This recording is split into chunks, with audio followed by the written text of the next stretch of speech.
이 시간 누가복음 말씀 69번째 시간으로 7장 29절, 30절 두 절의 말씀을 통해 하나님께서 오늘 저와 여러분에게 주시는 메시지를 함께 나누도록 하겠습니다. 우리 먼저 지난 시간에 살펴봤던 말씀을 잠깐 돌아보면 이제 세례 요한의 제자들이 그 의문부호를 예수님께 묻고 또 예수님께 답을 얻어가지고 돌아간 후에 이제는 예수님께서 모인 무리들에게 던지신 세 가지 질문과 그 답이 기록된 말씀을 함께 살펴보았습니다. 24절에 너희가 무엇을 보려고 광야에 나갔었느냐? 바람에 흔들리는 갈대와 같은 사람이었느냐? 이 질문을 첫 번째로 하심으로써 예수님은 반어법을 사용하셔서 무리들에게 답을 주셨습니다. 세례 요한은 갈대와 같은 사람이 아니다. 그런 사람이 아니다. 요한은 그 무엇에도 흔들리지 않았던 사람이고 자신의 사명을 지키는 확고한 신앙의 사람이었다. 그러면 갈대와 같은 사람은 어디에 있겠느냐라고 물으셨죠. 그래서 25절에 이렇게 말씀하십니다. 그는 왕궁에 있다. 부드러운 실크 비단 옷을 입고 화려한 옷을 입고 왕궁에서 사치스럽게 사는 사람이 바로 그 갈대와 같은 사람이다. 이 두 번째 질문과 그 답을 통하여서 예수님은 줏대가 없고 신앙의 중심이 없고 시대에 휘둘리고 죄악에 휘둘리는 갈대와 같은 사람이 바로 갈릴리 분봉왕 헤롯 안티파스다라는 것을 가리키신 것이었죠. 그리고 26절로 28절 상반절까지 예수님은 세례 요한은 어떤 사람인지를 보충 설명하셨습니다. 그는 선지자일 뿐만 아니라 구약의 어떤 선지자들보다도 더 훌륭하고 위대한 인물이다. 그는 메시아의 올 길을 준비한 하나님의 사자, 전령이었다. 그래서 세상 모든 사람 중에 요한보다 위대한 사람은 없다라고까지 말씀하신 것이죠. 이렇게 말씀하심으로 말미암아 예수님은 사람들이 아니 요한이 왜 메시아를 의심하지? 왜 의문부호를 가지고 있지? 이런 오해의 소지를 아예 없애신 그런 말씀이었던 것이죠. 그러면서 예수님은 더 나아가셔서 마지막에 그러한 요한보다 정말 위대하다고 하는 요한보다 더 큰 자, 더 위대한 사람들이 누구인지를 말씀해 주셨습니다. 28절 하반절에 보면 그러나 하나님의 나라에서는 극히 작은 자라도 그보다 크니라 말씀하셨죠. 땅에서는 요한이 가장 위대한 인물이지만 하나님 나라를 사랑하는 백성들은 그 요한보다도 크다고 말씀하시는 것입니다.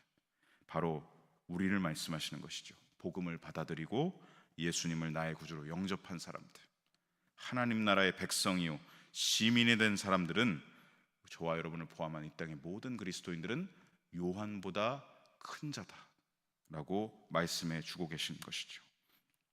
여러분, 제가 이 말씀을 묵상하면서 제 자신을 돌아봤다고 그때 나눠드렸습니다. 과연 내가 요한보다 위대할까? 나 자신을 보면 결코 요한보다 위대할 수가 없습니다. 요한은 어떤 것에도 흔들리지 않았던 사람인데 지금 제 신앙생활이나 제 삶을 보면 수없이도 흔들리고 줏대가 없을 때도 많고 하나님 앞에 확고한 신앙과 사명대로 살아가고 있지 않는 부족한 사람의 모습을 보기 때문이죠. 그런데 어째서 저와 여러분이 모든 그리스도인들이 요한보다 더 크고 위대한 사람인가? 그것은 바로 예수님의 의를 저와 여러분이 덧입었기 때문이라고 말씀을 드렸습니다. 저와 여러분은 오직 예수님 때문에 요한보다 더 큰 의를 선물로 받게 된 것입니다. 세례 요한은 예수님의 오심으로 도래할 새 시대의 시작을 예고한 의로운 사람, 위대한 사람이었지만 새 시대, 이제 복음이 전파되고 예수님의 오심으로 말미암아 하나님 나라가 오는데 준비 역할만 감당했을 뿐이고 안타깝게도 그 하나님 나라 안으로, 새 시대 안으로 요한은 들어가지는 못했던 것입니다. 그러므로 예수님의 의를 힘입어 성령님을 통해 하나님을 나의 아빠 아버지로 고백하고 예배하고 있는 하나님 나라를 지금 살아가고 있는 저와 여러분은 모든 그리스도인들은 요한보다 더 큰 의를 가지게 된 위대한 사람들인 줄로 믿습니다. 또한 그만큼 그리스도인은 어떤 것을 가졌다고 말씀드렸습니까? 더 큰 의만 가진 것이 아니라 그보다 더 막중하고 고귀하고 위대한 사명을 저와 여러분은 가지고 있습니다. 바로 그 사명은 하나님 나라를 전하는 복음 전파의 사명을 가지고 있다는 것입니다. 그러므로 사랑하는 성도 여러분, 날마다 저와 여러분의 삶이 이 복음 전파의 삶을 소홀히 하는 것이 아니라 고귀하고 막중한 사명을 우리에게 주셨구나, 이것을 늘 영적으로 깨달아 알아서 주님이 주신 복음 전파의 사명을 다하는 삶이 되시길 축복합니다. 이 땅 가운데 더 이상 방황하지 아니하고, 더 이상 신앙이 흔들리지 아니하고, 사명도 흔들리지 아니하고, 삶의 현장 속에서 일상의 모든 곳에서 영과 진리로 충만하여서 복음을 전하고 하나님의 말씀을 살아가는 삶, 그 삶을 살면서 요한보다 더 위대한 사명자의 삶을 살아가시기를 간절히 소망하고 축복합니다. 아멘. 자, 이어지는 오늘 본문 29절로 30절에서 예수님은 이제 요한의 이 회개의 설교와 세례를 하나님의 뜻으로 받아들인 자들이 있었고 받아들이지 않는 자가 있었다라고 말씀을 하십니다. 이제 과거에 요한이 요단강에서 세례를 베풀었을 때를 말씀하시는 거죠. 그때 요한이 회개의 메시지를 전하고 회개의 세례를 전했는데 이것을 받아들인 사람이 있던 반면에 받아들이지 않는 사람들도 있었다라고 말씀을 하고 계십니다. 그 당시 사람들에 대한 예수님의 판정이 기록되어 있는데요, 곧 하나님의 뜻, 진리 앞에서 두 그룹으로 나뉘는 사람들에 대한 말씀이 담겨 있습니다. 자, 오늘 본문을 다시 한번 29절로 30절 말씀을 화면을 통해 천천히 함께 다시 읽어보겠습니다. 모든 백성과 세리들은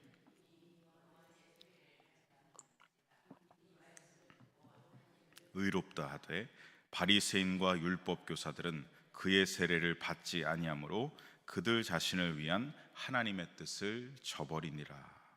자, 요한이 외쳤던 메시지가 무엇이었습니까? 회개하라, 천국이 가까이 왔다. 이 메시지를 전하고 그에 합당한 회개의 세례도 베풀었죠. 그렇게 하나님의 의롭고 선하신 뜻이 요한의 입술을 통해 선포되었을 때 이것을 듣던 사람들은 두 부류로 나뉘어졌습니다. 하나님의 의롭고 선하신 뜻을 감사함으로, 회개의 메시지와 회개의 세례를 감사함으로 받아들이는 그룹이 있었던 반면에 받아들이지 않고 거부하는 그룹이 있었습니다. 메시아께서 오시기 전에 요한을 통해 우리를 회개하게 하시는 하나님, 그 의로우시고 선하신 뜻을 감사합니다, 감격하면서 받는 사람들, 반대로 하나님의 뜻을, 회개를 받아들이지 않고 요한을 향해서 저 인간은 누구냐, 어디서 하나님 흉내를 내고 있냐, 우리는 이미 선민들인데 무슨 회개가 필요하다는 거냐, 이렇게 회개의 메시지와 세례를 모두 거부했던 참으로 안타까운 사람들이 있었다는 것입니다. 먼저 29절을 다시 보시면 요한이 선포했던 회개하라는 메시지만큼이나 요한이 베푼 세례에는 어떤 영적 의미가 담겨 있겠습니까? 하나님은 회개하는 자를 반드시 용서해 주신다, 회개하는 자를 반드시 용서해 주신다는 의미가 이 요한이 베풀었던 회개의 세례에 확증되어 나타났습니다. 눈에 보이는 요단 강물이 너희들의 죄를 씻어주는 것이 아니라 너희가 회개하며 나왔을 때 하나님이 너희 회개를 받아주시고 용서하심으로 죄를 씻어주신다라는 영적 의미가 바로 요한이 베풀었던 세례에 담겨 있었던 것이죠. 그렇게 모인 백성과 세리들, 요한이 선포한 회개의 말씀, 그 메시지 앞에서 세리들과 백성들은 자신이 죄인임을 통렬하게 깨달아 하나님 앞에 머리를 숙이고 눈물로 죄를 자복하며 회개하고 자복하는 심령으로 그 세례를 확증하여 받았던 것입니다. 그러나 30절에 보면 끝끝내 이것을 받아들이지 않았던 사람들, 바리새인과 율법 학자들은 그의 세례를 끝끝내 받아들이지 않았다라고 예수님이 판정하고 계십니다. 우리는 오늘날 이 복음서를 읽을 때 바리새인과 율법학자들을 참 많이 마주합니다. 늘 예수님의 반대파로 나타나서 우리는 이 사람들이 나타날 때마다 혀를 끌끌 차고 이 사람들은 참 반항심이 많은 문제아들이구나라는 그런 인식을 하게 되죠. 하지만 여러분, 2000년 전을 한번 생각해 보십시오. 당시 백성들은 바리새인과 율법학자들을 어떻게 여겼을까요? 그들은 바리새인과 율법학자들을 존경했습니다. 그 당시 사람들에게 바리새인, 율법학자 하면 문제아, 우리는 참 문제아로 여기지만 그 당시 사람들은 훌륭한 종교인들이요, 종교 지도자들이요, 하나님의 말씀인 구약 성경을 달달달 외우고 철두철미하게 외우고 누구보다 율법을 잘 아는 훌륭한 사람들로 여겼던 것이죠. 그러니 요한이 회개하라 메시지를 던졌을 때, 회개의 세례를 받으라 했을 때 바리새인과 율법학자들은 어떠했겠습니까? 우리가 왜 회개해야 돼? 우리같이 훌륭하고 의로운 사람들이 어디 있어? 사람들이 우리를 칭송하는데 그렇게 자신들은 회개할 것이 없다라고 생각했던 것이죠. 그러니 세례 요한이 자기들에게 그 말을 던지니, 회개하라고 하니까 뭐 이렇게 뜬금없는 말을 던지는 거야 라고 여겼던 것입니다. 하지만 사람들이 볼 때는 그러했겠죠. 훌륭한 사람들로 보였겠지만 예수님이 바리새인과 율법학자들을 보실 때 그들은 결코 의로운 사람들이 아니었던 것입니다. 왜냐하면 그들은 율법의 본질, 율법에 나타난 하나님의 뜻을 전혀 알아채지 못한 채 자기의 의로만 똘똘 뭉쳐 있었기 때문인 것이죠. 그들은 율법에 지대한 관심을 가졌지만 그 수많은 율법 조항들과 하나님이 명령하신 제사법들이 뭘 말씀하고 계시는지 그 영적 의미는 제대로 알지 못하고 있었습니다. 여러분, 하나님께서 이스라엘 백성들에게 왜 율법을 주셨고 왜 여러 가지 그 제사제도, 번제, 소제, 화목제, 속죄제, 속건제 이런 제사법을 왜 주셨겠습니까? 우리 인간은 모두 불완전한 존재이기 때문에, 결코 스스로 의로워질 수 없는, 선한 뜻을 마음에 품을 수가 없는 죄인이기 때문에 율법 조항들을 통해서 하나님의 선하신 뜻을 알려주신 것입니다. 이게 하나님의 선하신 뜻이다, 배우라고 가르쳐 주신 것이죠. 그리고 제사제도를 왜 주셨습니까? 하나님께 우리는 나아갈 수가 없었습니다. 방법 자체가 없었습니다. 하나님을 만날 수가 없었던 불완전한 죄인인 우리로 번제, 소제, 화목제, 속죄제, 속건제를 하나님께 드림으로 말미암아 하나님께, 한시적이지만 하나님께 나아갈 수 있는 길을 우리에게 주셔서 거룩하게 만드시려고 하셨던 것이죠. 곧 하나님께서는 율법과 제사제도를 주심으로 말미암아 이스라엘 백성들이 우리는 하나님 앞에 죄인인데 하나님이 우리를 만나시려고, 하나님의 선하신 뜻을 알려주시려고 율법과 제사제도를 주셨구나, 이걸 늘 감격하면서 받으면서 살아가야 했던 것이죠. 이 영적인 의미를, 하나님의 이 선하시고 의로우신 뜻을 바리새인과 율법학자들은 전혀 캐치하지 못하고 있던 것입니다. 그들은 모세오경을 달달달달 외우고 항상 율법을 붙잡고 살았음에도 율법이 말하는 우리는 죄인이다 라는 것을, 그 폭로하는 바를 망각하고 있었던 것이죠. 제사제도를 통해 하나님은 죄인들의 삶을 용서하시고 하나님 앞에 거룩한 새 삶을 살기를 바라신다는 그 하나님의 뜻을 전혀 이해하지 못하고 있었던 것입니다. 그러니 요한이 회개하라 했을 때 이 메시지와 세례를 우리가 왜 받아들여야 돼? 전혀 필요성을 받아들이지 못하고 있었던 것이죠. 이것은 바로 심각한 영적 오류였던 것입니다. 여러분, 만일 지금 오늘날 이 땅을 살아가는 저와 여러분도 예수님의 십자가를 보고 묵상하는데 더 이상 아무런 감격이 없고 감동이 없고 마음이 무뎌져 있다면, 십자가 앞에서 내 죄에 대한 깨달음이 전혀 일어나지 않고 나를 용서하셨다는 눈물의 감격도 사라지고 은혜와 사죄하심에 대한 찬양과 찬송을 부르면서도 아무런 우리 안에 감동과 감격이 없다면 우리도 이 바리새인과 율법학자들의 모습과 별반 다르지 않다는 얘기가 될 것입니다. 회개의 말씀이 들려질 때 왜 자꾸 나한테 회개하라고 하시는 거지? 의문을 품고 나와는 상관없다는 말씀으로 생각하고 더 이상 예배에 나올 때 내 죄를 자백하지도 않고 가슴을 치는 애통함과 자백함이 없다면, 여러분, 그게 자기의 의에 빠져버린 이 바리새인과 율법학자들과 우리가 뭐가 다르다는 말이 되겠습니까? 스스로 자신의 종교적인 열심에 만족하던 바리새인, 스스로 가진 율법 지식에 만족해하던 율법학자들, 더 필요 없어, 우리가 왜 회개해야 돼? 이게 바로 오늘날 이 바리새인과 율법학자들의 길을 따라가고 있는 변질된 신앙인들의 모습을 거울로 같이 보여주는 모습이 아니겠습니까? 자기 의라는 올가미에 매여서 하나님의 선하신 회개와 이 용서의 손을 발버둥치며 거부하고 있는 것이죠. 우리 속담을 빌려 표현하자면 이 바리새인과 율법학자들은요, 저절로 들어온 복음을 발로 걷어차버리고 있는 것입니다. 그들은 회개의 말씀과 죄사함의 세례를 통해 그들을 구원하시려는 하나님의 선하신 뜻을 무효화시키고 있는 장본인들이 되고 말았습니다. 사랑하는 성도 여러분, 하나님의 선하신 뜻은 태초부터 지금까지도 우리 모든 인류를 향하고 있습니다. 디모데전서 2장 4절 말씀을 우리 함께 읽어보겠습니다. 하나님은 모든 사람이 구원을 받으며 진리를 아는 데 이르기를 원하시느니라. 아멘. 모든 인생들은 진리의 말씀 앞에서 나는 죄인이구나, 자신이 죄인이라는 사실을 받아들여야만 합니다.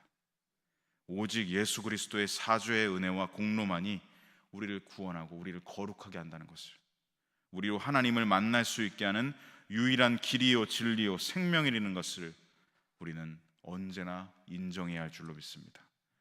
그 인정의 고백이 바로 예배 가운데 나와서 하는 것이죠. 우리는 그래서 예배하는 겁니다. 우리는 모이는 예배마다 찬송하고 예수 그리스도를 높여드리고 찬양하는 것입니다. 예수님이 우리로 하나님을 만나는 길이 되어 주셨기 때문에 그것이 너무 감사해서, 그것이 너무 감격스러워서 오늘도 모이고 내일도 모이고 예배로 계속해서 나오는 것이죠. 그런데 어떻게 예배 매너리즘을 느낄 수가 있겠습니까? 바리새인과 율법학자들의 그 모습처럼 예배에 나왔는데 오늘은 왜 이렇게 예배가 기냐, 오늘은 말씀이 왜 이렇게 나랑 맞지 않느냐, 모르는 찬양을 도대체 왜 하는 거냐, 오늘은 찬양팀 연주가 왜 이 모양이냐, 화음이 왜 하나도 안 맞냐, 말씀은 도대체 언제 끝나냐, 기도 소리는 왜 저렇게 크냐, 예배가 은혜가 되지 않는다, 이런 마음을 품고 있다면 여러분, 예배가 문제가 아니라 내 마음이 문제겠죠. 예배 탓이 아니라 내 마음이 매너리즘이 되어서, 내 매너리즘에 빠져서 죄사함의 은혜와 감격이 도저히 없어서 내 마음에서 그것을 잃어버렸기 때문일 것은 아니겠습니까? 우리는 신앙생활이 오래될수록 바리새인화 율법학자화 되어서는 안 됩니다. 신앙이 변질되어서는 안 됩니다. 예배의 감격을 잃어버리면 안 됩니다. 하나님 앞에 껍데기만 가지고 오는 사람들이 아니라 우리의 마음을 전심으로 드리고 진심으로 드리면서 감격의 예배를 하나님 앞에 드려야 한다는 것이죠. 요한이 선포했던 이 회개의 말씀과 회개의 세례, 그것을 통해 메시아를 받아들이고 영접하게 하여 우리를 구원해내시겠다는 하나님의 뜻을 제 발로 걷어차버렸던 이 바리새인과 율법학자의 비극을 오늘날 우리가 똑같이 재현해서는 안 될 것입니다. 바리새인과 율법학자들, 그 회개의 메시지와 세례를 튕겨내버렸으니 그들은 그 다음 어떻게 되었습니까?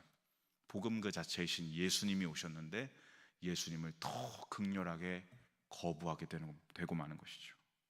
마음에 예수님이 오실 길을 전혀 준비하지 않았으니까요. 요한이 전했던 회개의 메시지와 세례를 받았다면 예수님이 내 마음에 들어오시는 길을 준비되었을 것입니다. 그런데 그것이 되어 있지 않으니 예수님을 계속 튕겨내는 것입니다.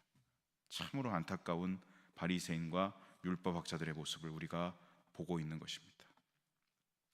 오늘 본문 말씀을 정리하면서 저와 여러분의 삶에 주시는 메시지를 함께 적용해 보겠습니다. 하나님의 구원 계획, 그 의롭고 선하신 뜻은 세례 요한이 옴으로써 그 마지막 준비를 마치게 되었고 마침내 예수님이 오심으로 말미암아 하나님의 뜻은 이 땅 가운데 이루어졌습니다.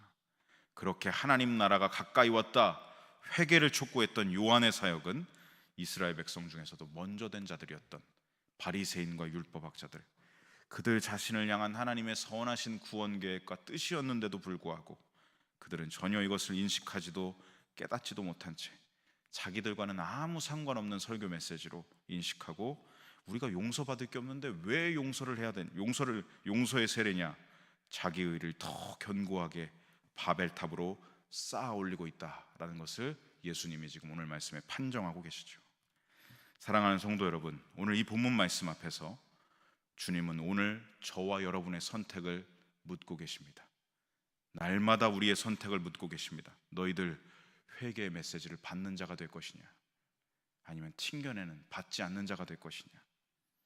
2000년 전 이스라엘에서는 이 메시지를 받아들이고 하나님의 선하신 뜻에 감격하여 찬송했던 사람들이 있었던 반면, 내가 왜 죄인이야?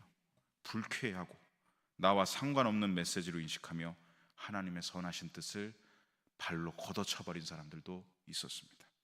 그러면 2000년이 지난 지금, 오늘 우리에게 어떤 선택을 할 것인지 물어오고 계시죠. 이 땅의 수많은 이들이 시작은 그리스도인으로 시작을 부름받았는데 점점 변질되어서 바리새인화 율법학자화되어서 변질된 신앙으로 나아가고 있습니다. 안타까운 모습입니다. 그런데 여러분, 끝까지 회개하지 않고 하나님의 구원 계획을 저버린다면 우리는 결국 죄의 삭슬 온전히 우리가 다 감당해야 할 수밖에 없게 됩니다.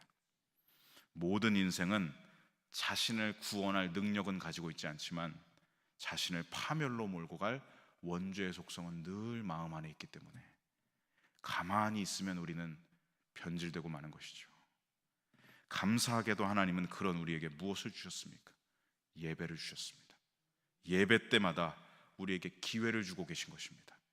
너희들 주의 십자가 앞에서 다시 회개하고 돌이킬 기회를 내가 너희들을 예배를 통해 주노라 라고 우리에게 날마다 말씀하시는 것이죠. 베드로후서 3장 9절 말씀 우리 함께 읽어보겠습니다. 주님의 약속은 어떤 이들이 더디다고 생각하는 것 같이 너희를 대하여 오래 참으사 아무도 멸망하지 아니하고 다 회개하기에 이르기를 원하시느니라. 아멘. 성도 여러분, 혹여 예배의 감격이 사라지셨습니까? 매너리즘에 빠져서 형식적인 예배로 껍데기만 하나님께 드리고 있는 예배 생활을 하고 있는 것은 아닌지 제 자신에게도 물어봤고요. 우리는 오늘 이 말씀 앞에서 나 자신에게 이 메시지를 던지고 물음에 답해야 합니다. 내 안에 회개의 메시지가 사라진 것은 아닌가? 하나님 앞에 내가 왜 죄인이냐며 내 의를 바득바득 우기고 있는 것은 아닌가? 내 심령이 점점 자기 의라는 올무에 갇혀 있는 것은 아닌가? 그 말씀을, 오늘 이 말씀을 받아들여야 합니다. 요한계시록 2장 4절로 5절에 하나님께서 소아시아 7교회들 중에 에베소 교회에 주셨던 말씀이 있습니다. 그 말씀을 오늘 나에게 주시는 말씀으로 함께 받았으면 좋겠습니다. 우리 함께 읽어보겠습니다. 그러나 너를 책망할 것이 있나니 너의 처음 사랑을 버렸느니라. 그러므로 어디서 떨어졌는지를 생각하고 회개하여 처음 행위를 가지라. 만일 그리하지 아니하고 회개하지 아니하면 내가 내게 가서 내 촛대를 그 자리에서 옮기리라. 예배가 행복하지 않은 이유, 하나님을 떠나 있기 때문에, 하나님을 향한 첫사랑을 잃어버렸기 때문이 아니겠습니까? 그렇다면 우리는 어디서 하나님을 떠나 있는지를 돌이켜 생각하고 깨닫는 즉시로 회개로 나아가야 할 줄로 믿습니다. 하나님은 오늘도 예배를 통해 의인들을 부르시는 것이 아니라 죄인들을 불러서 당신에게로 모으시고 계십니다. 예배에 나오시면 그러면 우리는 뭘 먼저 해야 되겠습니까? 가장 먼저 십자가 앞에서 나의 죄인됨을 자백하고, 그리고 하나님이 우리에게 하신 구원의 일이 의롭고 선하십니다. 하나님을 찬양하시기 바랍니다. 이렇게 정리했습니다. 신앙은 언제나 무엇일까? 우리 자막을 좀 띄워주시면요, 신앙은 언제나 하나님의 의로우심을 고백하는 것이고, 불신앙은 언제나 내가 의롭다고 끝까지 하나님 앞에 버팅기는 것입니다. 여러분, 언제나 예배 가운데 하나님의 메시지를 귀담아 들으시고 받는 분들이 되셔서 내 안에 교만을 쫓아내고 매너리즘을 십자가에 못 박으시기 바랍니다. 그리고 날마다 하나님의 이 선하신 뜻에 감격하여 받는, 하나님을 감격 속에 예배하는 저와 여러분의 삶이 되시기를, 그러한 예배자들이 되시기를 간절히 소망하고 축복합니다.